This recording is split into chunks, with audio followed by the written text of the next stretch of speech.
안녕하세요. 저는 평범한 하루하루를 살아가고 있는 40대 중반의 여자입니다. 나이가 젊었을 때는 매일 새로운 일이 있었으면 좋겠다는 바람을 가지면서 살았던 것 같아요. 사랑을 찾을 때에도 남들보단 특별한 사랑을 해보기를 소망했었답니다. 매일 똑같은 쳇바퀴 굴러가듯이 사는 게 싫다고 느꼈던 적이 있었는데요. 제 인생에서 한 차례 큰 폭풍이 지나간 지금은 예전과 같은 평범한 일상으로 돌아오게 되어 감사한 마음으로 살고 있어요. 그 당시에는 너무 힘들었지만 이렇게 터놓고 이야기할 수 있게 되었다는 건 제 마음이 많이 여유로워져서인 것 같아요. 저의 이야기를 한번 들어봐 주시겠어요? 저는 40살이 될 때까지 자유롭게 살아왔어요. 어릴 때부터 꾸미는 데에 관심이 많아서 진로를 일찍 뷰티 쪽으로 생각하게 되었답니다. 그래서 대학 진학을 하지 않고 고등학교를 졸업하고 바로 뷰티 학원을 등록하게 되었죠. 그렇게 20대 초반에 네일숍을 시작해서 지금까지 해오고 있어요. 적성에 잘 맞아서 그런지 사업은 점점 번창했고 지금은 3개의 숍을 운영하고 있죠. 사람들 각자 자기에게 맞는 일을 해야 한다고 생각하기에 대학에 가지 않은 것을 후회하지는 않고 살아왔어요.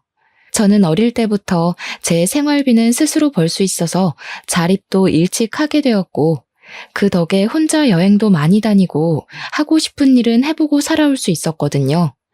연애도 꾸준히 해왔지만 40대에 딱 들어서자 거짓말처럼 남자를 만날 기회가 없어지더라고요.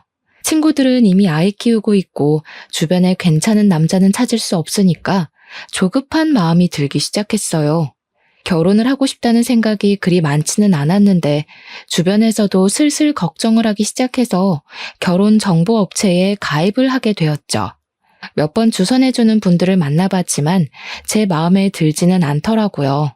이럴 바엔 살던 대로 혼자 편하게 살자는 생각이 점점 커져갔고 마지막이란 생각으로 소개팅을 나가게 되었죠. 거기에서 지금의 남편을 만났답니다. 저보다 1살이 많았는데 풍기는 분위기가 학구적이라 그런지 나이보다 어려 보이더라고요. 술도 별로 좋아하지 않고 담배도 하지 않는 점이 가장 마음에 들었네요. 중소기업에 다니고 있다는데 연봉은 나이에 비해 솔직히 많이 모자랐지만 제가 사업을 하니까 금전 문제는 저에게 크게 중요하지 않았어요. 어리숙한 모습이었지만 우리나라에서 가장 명문대인 S대를 나왔더라고요. 자신과 반대인 사람이 끌리는 법이라고 제가 공부 쪽엔 재능이 없어서 남편에게 호감이 크게 느껴지기 시작했답니다. 그 후로 제가 더 적극적으로 나서서 데이트를 시작하게 되었어요. 제가 가만히 있으면 남편은 연락도 안 하고 아무것도 안 할 것 같더라고요. 그렇게 6개월의 짧은 연애를 했고 서로 나이도 있으니 결혼까지 빠르게 이어지게 되었답니다. 시댁은 그럭저럭 여유가 있는 평범한 집안이었는데 살고 있는 아파트가 자가라는 것만 알고 사실 자세한 건 알지 못했어요. 남편이 말수가 진짜 적어서 물어봐도 대답도 시원하게 안 해줬고요. 시부는 회사를 다니다 이미 오래전에 퇴직하고 노인대학에서 강의를 종종 하신다는데 남편과 같은 명문대를 나왔더라고요. 그리고 시누이가 2명이 있는데 첫째 시누는 전업주부인데 남편이 의사라고 자부심이 엄청났답니다.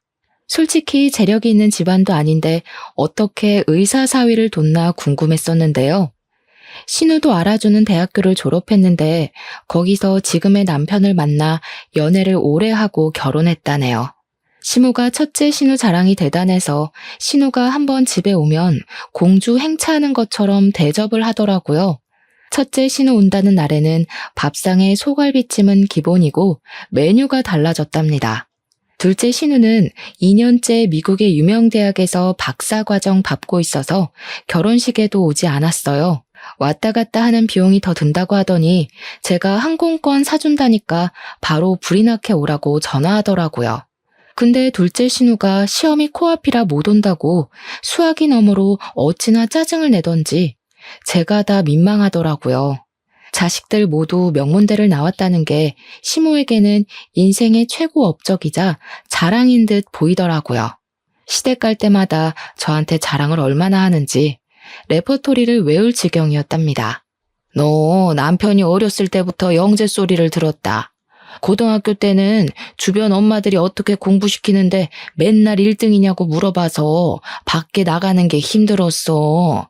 아유, 엄마들마다 돌아가면서 과일 사다 주고 케이크 사다 주고 얼마나 귀찮았는지. 셋 다 좋은 대학 나온 건 부모님 머리를 물려받아서 그런가 봐요. 아버님도 좋은 대학 나오시고 어머님도 같은 대학 나오셨어요? 넌 뭘 그렇게 꼬치꼬치 하려고 그러니? 근데 너는 내가 이런 얘기해도 아무렇지도 않니? 애가 자존심도 없나? 요즘 세상에 고졸이 뭐니? 내가 남사스러워서 어디 말도 못한다. 너 학창시절에 뭐 날라리 그런 거였니? 우리 아들이 공부만 하다 보니까 참한 여자 보는 눈이 부족했지. 갑자기 시모가 제 학력을 갖고 저런 말을 하니 벙찌더라고요. 이런 말을 들은 게 결혼한 지 2주도 안 지났을 때였답니다. 그리고 그때부터 당연하다는 듯이 제 학력을 가지고 깎아내리기 시작하더라고요. 시모는 전화나 메시지를 자주 보내는 편이었어요. 저는 일하느라 정신이 없는데 전화 한 번 안 받으면 난리가 나서 점점 스트레스가 되더라고요. 시댁으로 오라는 소리는 어찌나 자주 하는지, 특히 첫째 신우가 집에 오는 날이면 저와 남편도 무조건 가야 했어요. 제가 일이 있거나 약속이 있어도 무조건 신우 스케줄에 맞춰야 하는 거였죠. 우리 남편이 실력이 좋아서 예약이 너무 밀리는 거야.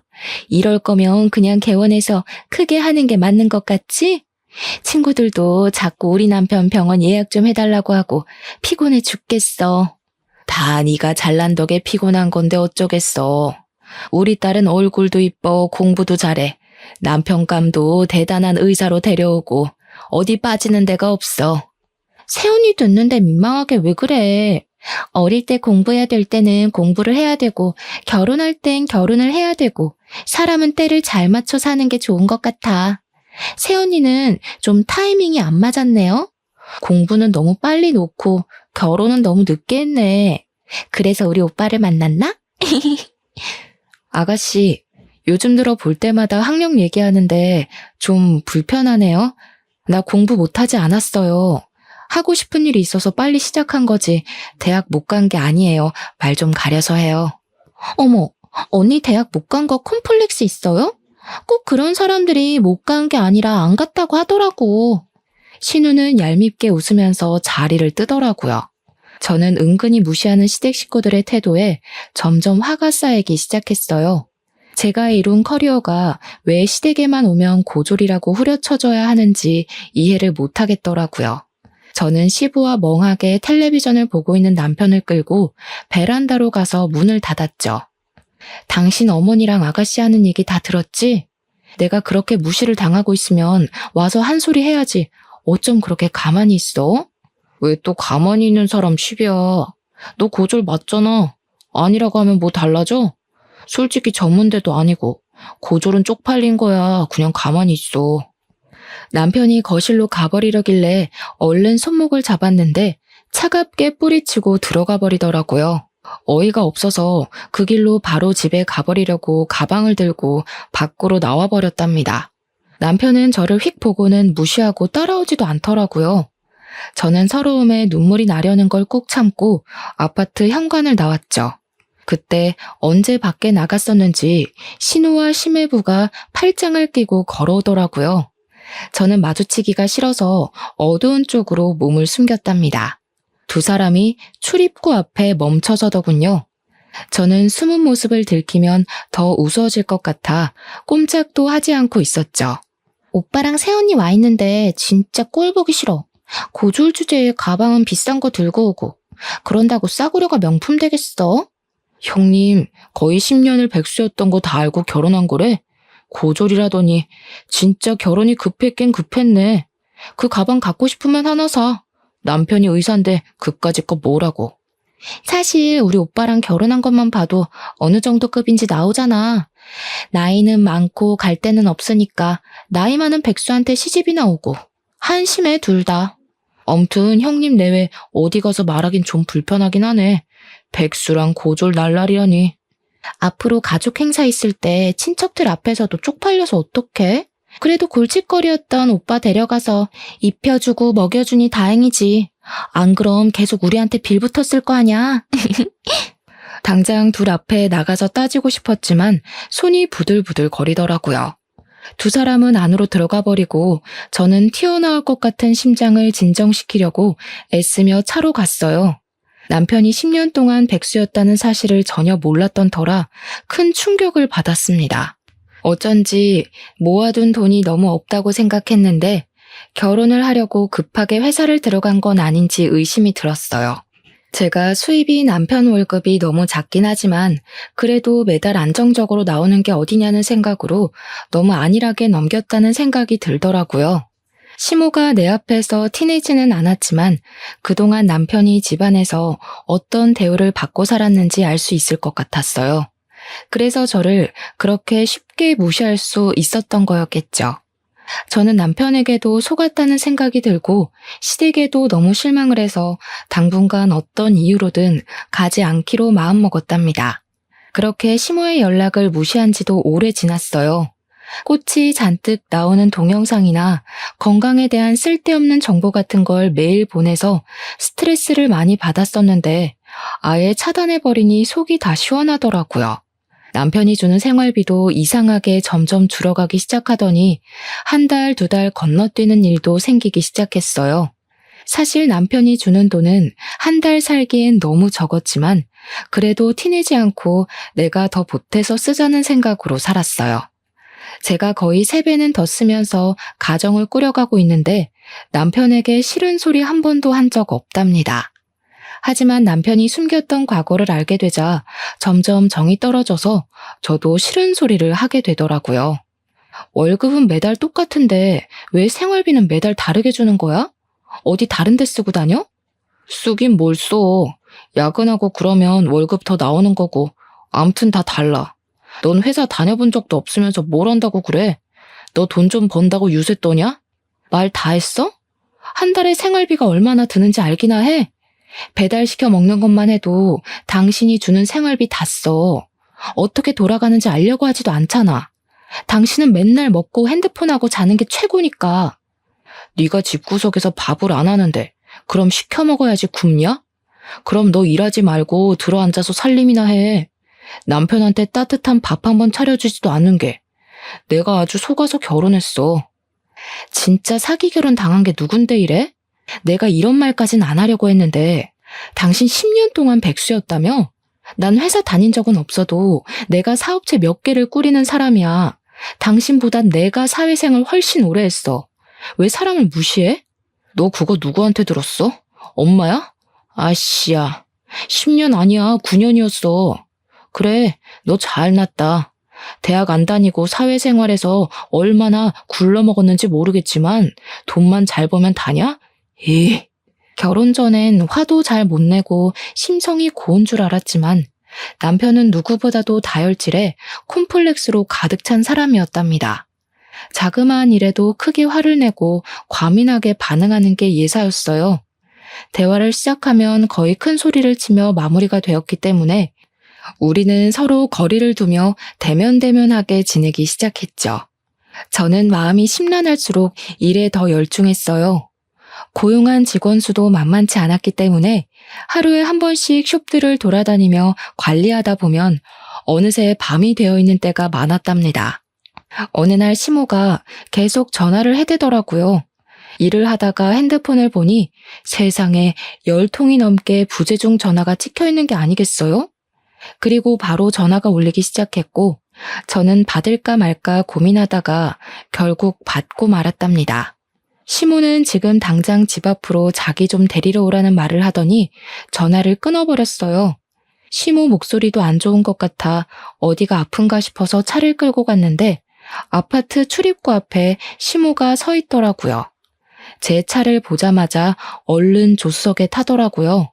전화를 그렇게 해도 안 받고 집에 코빼기도 안 비치더니 결국 오긴 왔네. 저 역 사거리에 백화점으로 좀 가. 저를 보자마자 째려보면서 말하는데 기분이 팍 상하더라고요. 제가 운전하지 않고 가만히 쳐다보고 있으니 출발하라며 삑 소리를 지르는 게 아니겠어요? 시모와 저는 백화점으로 들어갔어요. 도대체 뭘 하려는 건지 여우 같은 시모의 속을 알 수가 없어서 일단 지켜보기로 했답니다. 너는 시어머니 생일이 다 돼가는데 연락 한 번 없어? 시아버지 생신 때는 그렇게 잘모시더니 지금 사람 차별하니? 살가운 며느리는 바라지도 않는다. 적어도 최소한의 도리는 해야 할 거 아니야. 어머니, 그럼 지금 일하는 사람 빨리 오라고 한 게 생일 선물 받아내려고 이러신 거예요? 그리고 저 어머니한테 아직 안 풀렸어요. 그렇게 저 무시하시면서 제 돈은 쓰고 싶으세요? 얘가 말하는 꼬락서니 좀 봐. 아직 안 풀려? 니까짓 게 뭔데? 내가 너 고졸이라고 그거 한마디 했다고 지금 시어머니한테 이렇게 모렴치하게 대하는 거니? 네가 이럴수록 사람들이 너 무식하다고 흉보는 거야. 알았니? 어머니, 저한테 무식하다고 그런 말 좀 그만하세요. 그러는 어머니는 대학 나오셨어요? 고등학교는 나오셨어요? 야, 너 사람 많은 데서 자꾸 큰 소리 나게 할래? 나는 자식 3명을 다 명문대 보낸 사람이야. 네가 자식 낳아서 S대 한번 보내봐. 그럼 내가 너 인정해 줄게. 잔말 말고 따라와. 시모는 있는 힘을 다해 저를 째려보고는 앞장서서 걸어갔습니다. 머리 끝까지 화가 차올랐지만 일단 시모가 뭘 하려는 건지 따라가 보았어요.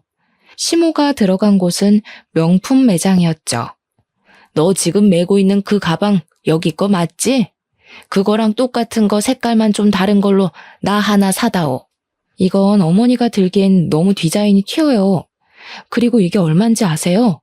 지금 생신 선물로 이거 사달라는 거예요?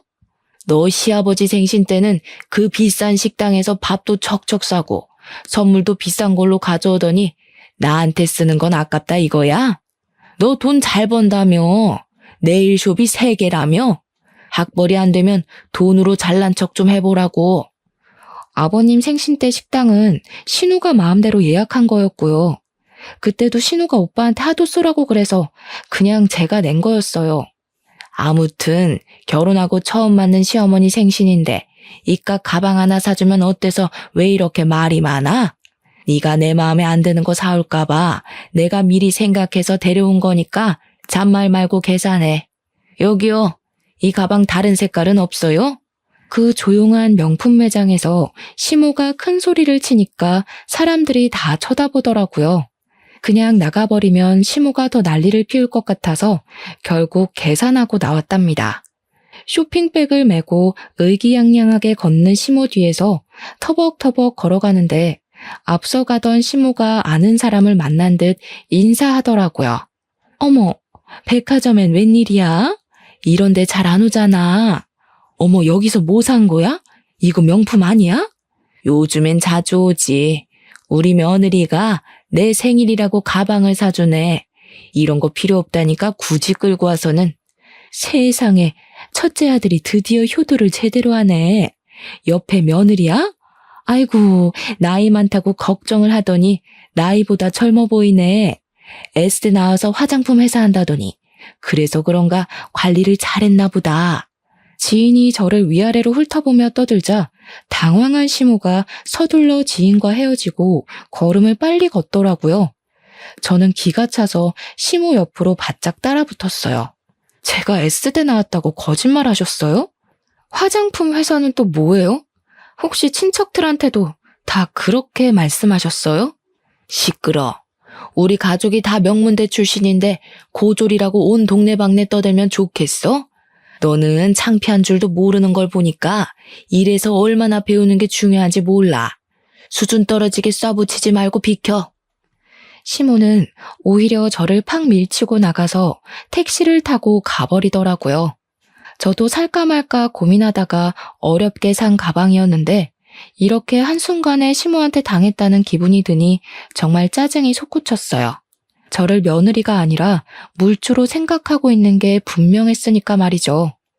그 일이 있고 며칠 후 시모의 생일이었지만 일이 많다는 핑계를 대고 가지 않았답니다. 남편은 화를 내면서 혼자 시댁에 갔더라고요. 웬일인지 시모도 저에게 오라는 전화를 하지 않았죠. 그렇게 한참 동안 시댁의 발길을 끊었고 조용한 일상이 이어지니 좀 살 것 같더라고요. 물론 오래 가지 못했지만 말이죠. 말로만 듣던 둘째 신우가 박사 과정을 마치고 귀국했다고 연락이 왔더라고요. 첫째 신우가 거하게 환영 파티를 한다면서 비싼 식당으로 예약을 했다고 꼭 오라고 했죠. 그래도 처음 보니까 얼굴은 비쳐야 할 것 같아 남편과 함께 식당으로 향했어요. 경제학 박사 과정을 밟았다는 신우는 생각했던 것과는 사뭇 다르더라고요. 나이가 30대 초반인데 머리도 노랗게 염색했고 짧은 치마를 입고 있어서 사실 좀 당황스러웠죠. 미국에 살아서 좀 자유분방한 모양이라고 넘겼어요. 계속 핸드폰만 들여다보고 있길래 문제라도 생겼나 했는데 SNS를 그렇게 보고 있더라고요. 아, 새언니 네일숍 한다면서요? 앞으로 네일 공짜로 하겠네. 너무 좋다. 숍이 어디에 있어요? 근데 예약제라서 미리 예약을 하셔야 돼요. 그리고 직원들이 하는 거라 돈은 다 내야 돼요, 아가씨. 듣던 대로 새언니 좀 팍팍하다. 나는 그런 성격 별로던데. 근데 언니, 영어 잘해요? 뜬금없는 대답에 제가 멀거니 있으니까 첫째와 둘째 신우가 저를 보며 비웃더라고요. 그러더니 자기들끼리 영어로 대화를 하기 시작하는 게 아니겠어요. 저를 힐끗힐끗 보면서 둘이 어깨를 쳐가며 웃고 영어로 계속 말을 하는 게 당연히 제 얘기를 하는 거잖아요. 신우가 둘이 되니까 이제 이렇게도 무시를 하는구나 싶어 기가 차서 헛웃음이 나오더라고요. 계속 같이 있다간 안 좋은 꼴을 볼 것 같아서 식사 도중에 그냥 저만 나와버렸답니다. 남편은 비싼 밥 얻어먹느라 가는 저는 신경도 안 쓰더라고요. 그렇게 둘째 신우와의 악연이 시작되었던 것 같네요. 얼마 지나지 않아 일이 터지고 말았죠. 출근하려고 준비를 하는데 둘째 신우 전화가 오는 거예요. 다짜고짜 급하다면서 숍 이름하고 주소를 물어보더니 끊어버리더라고요. 결국은 와서 내일을 하려나 보다 싶어 그냥 직원에게 당일에 온다고 해도 받아주라고 말해두려고 했죠. 그렇게 몇 시간 후에 직원이 다급한 목소리로 전화가 왔는데 무슨 이벤트 당첨자라면서 예약을 한다는 전화가 왔다는 거예요. 저는 들어본 적도 없는 얘기니까 거절하라고 하고 끊었답니다. 무슨 영문인지 알 수가 없어서 어디서 계약했던 내용이 있었나 확인해 보려는데 신우가 또 전화가 왔더라고요. 언니, 예약 거절했다는 게 진짜예요? 지금 당첨자가 나한테 메시지 보내고 난리 났다고요. 아가씨 알아듣게 좀 말해요. 무슨 당첨자요? 그럼 이벤트 했다는 게 아가씨가 벌인 일이에요? 일을 벌였다니. 언니, 말 너무 기분 나쁘게 하네요. 다 언니 잘 되라고 내가 이벤트 해준 건데 고맙다고 덥석 해줄 일이지 머리가 잘 안 돌아가나 봐요? 사실 내가 SNS 하는데 팔로워가 좀 돼요. 그래서 언니 숍 홍보 좀 해주려고 내일 무료 이벤트 열어서 5명 뽑았으니까 전화 받으면 친절하게 응대 좀 해요. 이게 도대체 무슨 경우예요? 나한테 먼저 말을 하고 하던가. 말을 해도 당연히 거절했을 일인데 다짜고짜 일을 벌이면 어떡해요? 아가씨가 우리 숍 와봤어요? 무슨 콧구멍만 안 된 줄 알아요? 우리 숍 유명해서 항상 예약 꽉 차요. 이번 달도 예약 끝나서 더는 받지도 못하니까 당장 이벤트인지 뭔지 취소해요. 저는 화가 머리끝까지 나서 거칠게 전화를 끊어버렸어요. 내 학력을 가지고 무시를 하는 건 참을 수 있지만 제가 읽어놓은 사업까지 우습게 알고 자기들이 숟가락 얹어도 된다고 생각하는 게 정말 괘씸하더라고요. 그새 전화를 했더니 불이 나게 시모에게 전화가 와서 저도 한껏 따질 요령으로 받았답니다. 받자마자 당장 집으로 오라며 안 오면 네 잘난 네일숍 가서 다 엎어버리겠다고 소리를 고래고래 지르더라고요. 시댁에 들어가니 둘째 신우가 훌쩍대며 울고 있고 시모는 씩씩거리며 다짜고짜 휴지 케이스를 저한테 던지는 거예요. 야, 니까짓 게 뭔데 우리 딸한테 큰 소리를 쳐? 그깟 네일 얼마나 한다고 우리 딸한테 면박을 줘? 그깟 네일숍 와서 관리 받아본 적이나 있으세요? 한 명당 10만 원은 잡아야 돼요. 그럼 그깟 돈 어머니가 아가씨를 위해서 좀 내주세요. 50만 원밖에 안 하네요. 이게 점점 말 대답을 따박따박하고 너 때문에 얘가 엄청 곤란해졌다는데 어떻게 할 거야? 당장 이벤트인지 뭔지 해주겠다고 싹싹 빌어. 빌어야 될 건 아가씨인데 제가 정신 나갔다고 빌어요? 저야말로 업무 방해죄로 고소하고 싶은 거 참고 있으니까 더는 저 자극하지 마세요.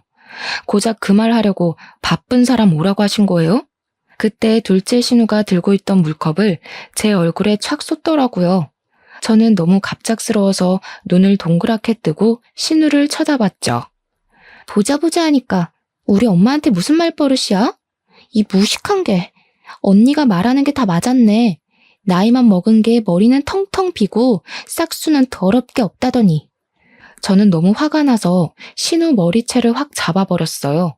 신우가 힘없이 제 쪽으로 휙 딸려오더라고요. 저도 소리를 지르며 신우 머리를 뒤로 확 제껴버렸답니다. 그걸 본 시모가 냄비에 차가운 물을 받아와서는 저한테 뿌리는 게 아니겠어요. 저는 머리부터 블라우스까지 흠뻑 젖어버렸답니다. 이게 진짜 돌았나? 우리 박살 딸 머리를 잡아? 이 무식한 년아, 맛 좀 봐라. 시모가 축축한 제 머리채를 세게 움켜잡고 흔들기 시작했어요. 저는 너무 아파서 비명을 질렀죠. 그때 문을 열고 들어온 남편이 자기 엄마를 크게 부르더라고요. 제가 단판을 지으려고 시댁에 오기 전에 남편에게 전화해서 오라고 했거든요. 시모가 주춤하는 사이 저는 시모를 확 밀어버리고 비틀거리며 시댁을 나왔답니다. 남편은 저를 따라 나오지도 않고 심지어 밤 늦게 제가 잘 때쯤 몰래 들어오더라고요. 그렇게 남편에 대한 실망감은 더욱 쌓여만 갔는데 완전히 신뢰를 잃을 만한 일이 터졌답니다. 남편은 저녁 일찍 퇴근하기에 저보다 먼저 집에 들어와서 우편함은 남편 담당이었어요. 하루는 제가 오후에 집에 갈 일이 생겨서 들어가는데 우편함에 편지가 있더라고요. 확인해 보니 카드 회사들과 대부업체에서 날아온 독촉장이었어요. 저는 남편 빚이 거의 5천이 되는 걸 알고 기함을 했어요. 스케줄을 취소하고 남편이 올 때까지 기다렸죠. 저녁 5시가 되자 남편이 들어오더라고요. 양복이 아니라 편안한 트레이닝복을 입은 남편이 저를 보더니 소스라치게 놀라는 게 아니겠어요. 저는 말없이 테이블 위에 놓인 편지들을 손으로 가리켰어요. 편지를 본 남편이 갑자기 빽 소리를 지르더라고요. 아 진짜 그래서 어쩌라고. 네가 갚아주기라도 할 거야? 너 지금부터 한마디만 더 해. 그럼 네가 갚는다는 걸로 알 테니까. 아님 신경 꺼. 정신 나갔어? 정신병이야? 잘못한 게 누군데 왜 당신이 화를 내고 난리야. 이거 다 뭐야? 결혼하기 전부터 빚진 거야? 그래. 너랑 데이트할 때 너 사 처먹이느라 빚졌다. 네 수준에 김밥 한 줄이나 사 먹으면 될 걸 뭘 맨날 그렇게 비싼 걸 처먹겠다고. 어차피 다 네가 쓴 돈이네. 이참에 네가 갚으면 되겠네. 말 그따위로 할래? 이제 아예 본 모습 까보이겠다 이거야? 당신 그 옷은 뭐야? 회사 갔다 온 거 맞아? 야, 너 사회생활 20년이라며 그런데도 눈치 못 챘어? 나 너랑 결혼하고 바로 회사 잘렸어. 그래서 그 잘난 생활비 대려고 카드 서비스까지 받은 거야. 다 네 탓이네, 그러고 보니까. 뭐? 맨날 네 탓이라고 하면 다 해결되니? 이 거지 같은 인간아. 네가 능력 없는 건 알았지만 이렇게 바닥인 줄은 몰랐다. 야, S대 나오면 뭘 하니? 평생 밥벌이도 못하고 사는데. 이 무식한 게 감히 어디서 S대를 입에 올려. 대학 문턱도 못 가본 년이? 남편은 저에게 와락 달려들었고 저는 숨을 쉬기 힘들었어요. 저는 살기 위해 본능적으로 남편 손을 마구 긁었고 있는 힘을 다해 남편을 밀어내고 집을 뛰쳐나왔답니다. 남편과 사이가 좋았다고 해도 시모의 막말과 시댁 식구의 무시 때문에 헤어질 이유가 충분한데 남편까지 바닥이었으니 더는 견딜 수가 없었어요. 이때가 남편과 헤어지기로 결심을 하게 된 순간이었어요. 그 뒤로 저는 시댁의 발길을 딱 끊었답니다. 제가 대꾸도 하지 않으니 심심해서였을까요? 무슨 신데렐라 의붓 언니들도 아니고 쇼베의 첫째와 둘째 신우가 나란히 찾아와서 안 입고 온 표정으로 저를 보고 있더라고요. 더 웃겼던 게 시무한테 빼앗기듯이 사준 명품백을 첫째 신우가 들고 있는 게 아니겠어요. 손님들과 직원들이 다 있으니 최대한 아무렇지도 않게 상대를 해줬는데 새언니 덕 좀 보자면서 내일 좀 해달라고 하더라고요. 저는 숍 관리를 하다 보니 네일을 직접 한 지는 꽤 오래되었지만 예약이 꽉 차서 직원이 모자랐기 때문에 어쩔 수 없이 제가 해주기로 했답니다. 케어를 해주고 있는데 첫째 신우는 저를 마치 아랫사람 대하듯이 하대를 하는 말투와 행동을 하는 거예요. 평소에 서비스 직군 사람들에게 어떻게 행동을 하는지 딱 알겠더라고요. 뒤집어 엎고 싶었지만 직원들 눈이 있어서 꾹 참았죠. 내가 평소에 하는 데보다 못하는 것 같은데? 새언니 실력이 이런데 장사는 꽤 잘 되네. 위치가 좋아서 그런가? 역시 병원도 목이 좋은 데다가 해야 돼. 어디로 할지 머리가 아프다니까. 형부병원 크게 개업한다면서 어디다 하려고?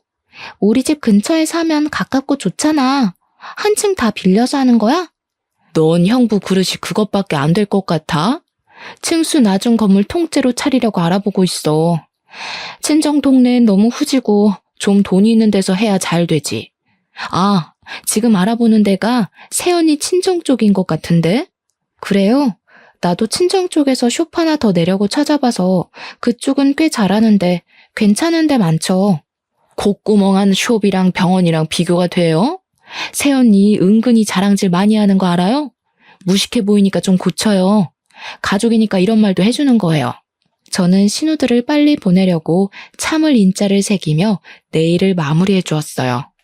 역시나 예상했던 대로 돈을 안 내고 가려고 하더라고요. 큰 병원 한다는 사모님이 숍 규모 보면 몰라요. 내가 주먹구구식으로 장사하는 데 아니고 세금이며 월급이며 제대로 내고 하는 거예요. 난 친정엄마가 와도 돈 받으니까 돈 내고 가요. 내일도 거지같이 해줬으면서 그 돈을 다 받아먹으려고요? 돈 어지간히 밝혀 진짜. 이래서 수준 맞는 사람끼리 어울려야 되는 건데 가족이라고. 아, 이깟 돈 내면 그만인데 새언니 태도가 너무 재수없어서 절대로 돈 못 주겠네. 꼬우면 경찰 부르던가. 첫째 신우가 카운터에 놓여있는 명함이며 물건들을 바닥으로 던지기 시작하는데 정말 미치겠더라고요. 손님들이 놀라서 옹성대니까 매니저가 저에게 급히 달려왔답니다. 저는 결국 돈 받는 걸 포기하고 신우들을 출입문 쪽으로 끌고 나갔어요. 야, 이 거지 같은 것들아. 그게 너네 수준인 거 잘 알겠으니까 가라 가. 다신 여기 얼씬도 하지 마. 제가 일하는 곳에서까지 봉변을 당하니까 직원들 볼 낯도 없고 수치심이 들더라고요. 어떻게든 시댁과 연을 끊어버려야겠다고 다짐을 했죠. 그러던 어느 날 남편이 첫째 신우병원이 개업한다면서 시모가 개업식에 오라고 연락을 했다더라고요. 제가 당연히 같이 가겠다고 했더니 남편이 놀라는 눈치였어요. 그러거나 말거나 저는 멋들어지게 차려입고 개업식에 찾아갔답니다. 병원 앞에 가니 첫째 신우가 명품으로 도배를 하고 상귀된 표정으로 손님들에게 인사하고 있더라고요. 옆에는 시모와 둘째 신우도 마치 자기 병원인 양 콧대가 하늘을 하고 있었죠. 저는 남편을 돌아보며 서류 봉투 하나를 건넸답니다. 남편은 서류를 확인하더니 황당한 표정을 짓더라고요. 뭔 그런 얼굴로 봐? 그럼 내가 계속 너한테 호구당하면서 살 줄 알았니? 거기 도장 찍어. 조용히 합의 이혼하는 게 서로 편할 거야. 갑자기 왜 이혼을 해? 내가 바람을 피웠냐 도박을 했냐? 그깟 싸움 몇 번 했다고 이혼하면 세상 사람들 다 이혼했겠다. 학교라고 치면 난 일방적으로 너네 가족한테 학교 폭력 그 이상을 당했어. 네가 나한테 한 거는 사기 결혼이고 그래도 이혼 안 하고 내 돈으로 식충이처럼 살고 싶으면 앞으로 무슨 일이 일어나나 잘 봐. 도장 찍게 될 테니까. 저는 차갑게 말하고 시모와 신우 쪽으로 걸어갔어요. 제 모습을 발견하고는 눈이 찢어져라 째려보고 있더라고요. 저는 첫째 신우와 남편에게 가서 영어로 말을 걸었어요. 제 유창한 영어 발음에 두 신우 입이 떡 벌어지더라고요. 사실 저는 어렸을 때부터 미국으로 여행도 자주 가고 어학연수도 받으며 머문 적도 있었어요.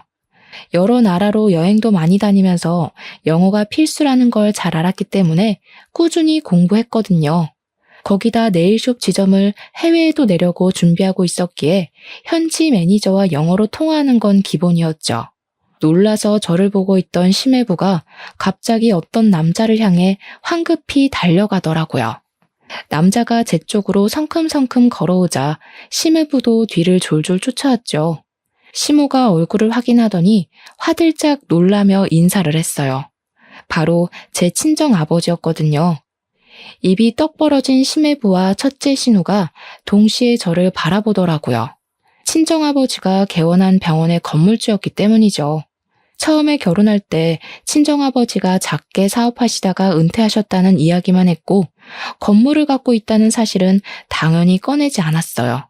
그 사실을 알게 되면 시댁이 무슨 요구를 할까 알 수 없어서 숨겼는데 정말 천만다행이었죠.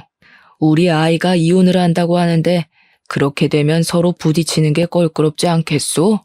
그래서 계약을 없던 일로 하자고 말하려고 왔소. 아니, 사돈, 이혼이라니 그게 무슨 말인가요?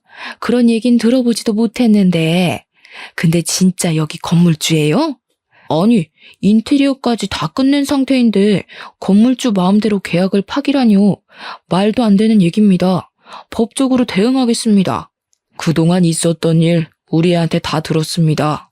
남의 귀한 딸 데려다가 호구처럼 부려먹고 무시를 하다니 제정신입니까? 싹 다 고소해버리려는 거 참고 있으니까 조용하게 처리합시다. 그리고 법대로 할 거면 계약서나 다시 읽고 오시던가. 낡은 빌딩 싹 뜯어고치느라 몇 억이 들었는데 지금 무슨 개소리야. 당신이 건물주면 다야? 진짜 그 아버지 그 딸이네. 우리는 절대 못 나가니까 경찰 불러 경찰. 저는 한심한 눈으로 제정신이 아닌 것 같은 신우를 바라보았죠. 저는 신우가 친정 근처에 빌딩을 찾고 있다는 말을 들었을 때 살짝 친정아버지 건물 얘기를 흘렸답니다.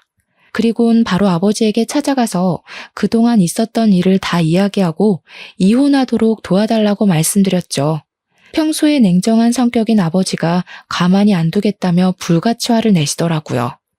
아니나 다를까 심해부가 건물을 빌리고 싶다는 부동산에 연락을 받았고 아버지는 갑인 건물주가 원할 때는 언제든지 계약 파기가 가능하다는 내용을 교묘하게 계약서에 적어두셨답니다. 그리고 시세보다 훨씬 싸게 월세를 제시하니 심해부는 제대로 확인도 하지 않고 바로 계약을 해버린 것이죠. 계약서를 확인해본 심해부의 두 손이 덜덜 떨리자 일이 심각하게 돌아가는 걸 눈치챈 첫째 신우가 시모를 뒤에서 쿡쿡 찌르더라고요. 사돈, 뭔가 오해를 하신 모양인데 가족끼리 다툼이 좀 있었던 건 맞지만 그렇게 심각한 건 아닙니다. 화를 좀 푸시고 천천히 대화를 해보는 게 어떠실까요? 예, 그동안 마음 상한 게 있었다면 내가 사과하마. 어떡하죠? 마음이 좀 상한 게 아니라 이혼 안 하면 제가 죽을 것 같은데요. 당신 그 잘난 백수 아들 돌려드릴 테니까 잘 끼고 살아보세요. 그렇게 미안하시다면 무릎 꿇어 보시던가요. 얼굴이 파래진 시모가 첫째 신우를 돌아봤는데 시모 눈을 싹 피하더라고요. 고개를 푹 숙인 시모가 덜덜 떨며 무릎을 꿇었답니다. 시모가 울먹이며 제 바지가랑이를 잡더라고요. 이제 됐니? 내가 이렇게 사과하마. 화 좀 풀어라. 가족끼리 서로 도와야지. 이런 법이 어디 있니? 앞으론 내가 너 상점 모시듯 하마. 이거 놓으세요.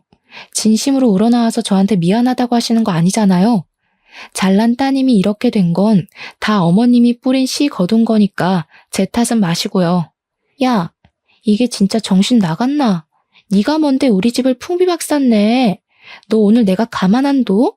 저는 둘째 신우 손에 들려있던 테이크아웃 컵을 뺏어서 시모와 둘째 신우 얼굴에 순식간에 뿌려버렸어요.